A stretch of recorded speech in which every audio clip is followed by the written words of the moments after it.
পুলিশের যারা ফোর্স এখনো জয়েন করেনি তাদের জন্য লাস্ট তারিখ হচ্ছে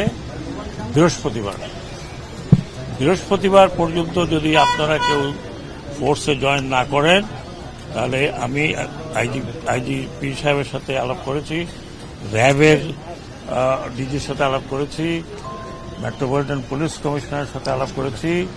আপনারা যদি বৃহস্পতিবার না আসেন আমরা ধরে নেব আপনারা চাকরিতে ইচ্ছুক নন। আগামী এই বৃহস্পতিবার, আগামীটা আবার কি, এই বৃহস্পতিবারের মধ্যে যে যার জায়গায় চলে যাবেন, ডিউটিতে থাকবেন। যা হয়ে গেছে সেটা হয়তো কারোর গায়ে কেউ হাত দেবেন না।